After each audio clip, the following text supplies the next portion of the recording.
एक बार एक वेश्या ने भिक्षु को रोका, निमंत्रण दिया कि मेरे घर रुक जाओ वर्षा काल में।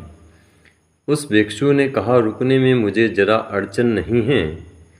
यह बात अलग, फिर भविष्यवाणी मुश्किल है। उसने कहा, रुकने में मुझे जरा अड़चन नहीं, लेकिन जिससे दीक्षा ली है उस गुरु से जरा पूछ आऊँ, ऐसे वह मना भी नहीं करेंगे, उसका पक्का भरोसा है। लेकिन उपचार बस सिर्फ औपचारिक है, क्योंकि मैं गुरु का शिष्य हूँ। बुद्ध गांव के बाहर ही हैं, अभी पूछकर आ जाता हूँ। वेश्या भी थोड़ी चिंतित हुई होगी, कैसा भिक्षु इतनी जल्दी राजी हुआ। वह भिक्षु गया, उसने बुद्ध से कहा कि सुनिए, एक आमंत्रण मिला है एक वेश्या का वर्षा काल उसके घर रहने के लिए। जो आपकी आज्ञा हो वैसा करूं। बुद्ध ने कहा, तू जा सकता है, निमंत्रण को ठुकराना उचित नहीं। सनसनी फैल गई भिक्षुओं में। 10,000 भिक्षु थे, ईर्ष्या से भर गए। लगा कि सौभाग्यशाली है, तो वेश्या ने निमंत्रण दिया वर्षा काल का, और हद हो गई बुद्ध की भी कि उसे स्वीकार भी कर लिया और आज्ञा भी दे दी। एक भिक्षु ने खड़े होकर कहा कि रुकें,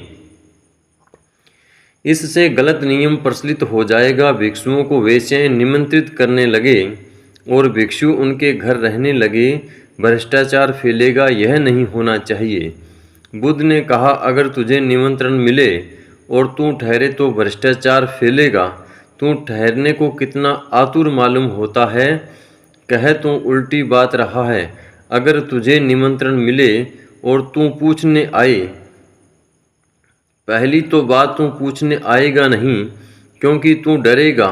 यह पूछने आया ही इसलिए है कि कोई भय नहीं है। तू आएगा नहीं पूछने। अगर तू पूछने भी आएगा तो मैं तुझे हाँ न भरूंगा, और तू भयभीत मत हो।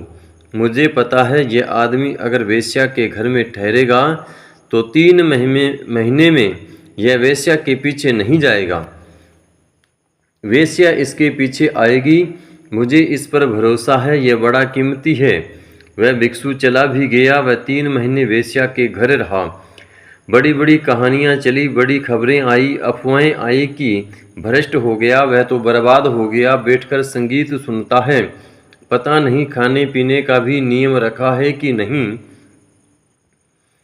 वह भिक्षु भीतर तो जा नहीं सकते थे, लेकिन आसपास चक्कर जरूर लगाते रहते थे और कई तरह की खबरें लाते, लेकिन बुद्ध सुनते रहे और उन्होंने कोई वक्तव्य न दिया। 3 महीने बाद जब भिक्षु आया तो वह वेश्या उसके पीछे आई, और उस वेश्या ने कहा कि मेरे धन भाग की आपने इस भिक्षु को मेरे घर रुकने की आज्ञा दी। मैंने सब तरह की कोशिश की इसे भ्रष्ट करने की, क्योंकि वह मेरा अहंकार था।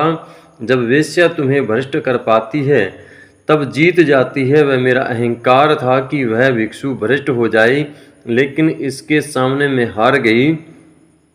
मेरा सौंदर्य व्यर्थ, मेरा शरीर व्यर्थ, मेरा संगीत व्यर्थ, मेरा नृत्य, इसे कुछ भी न लुभा पाया। और 3 महीने में मैं इसके लोभ में पड़ गई और मेरे मन में यह सवाल उठने लगा, क्या है इसके पास, कौन सी संपदा है जिसके कारण मैं इसे कचरा मालूम पड़ती हूँ।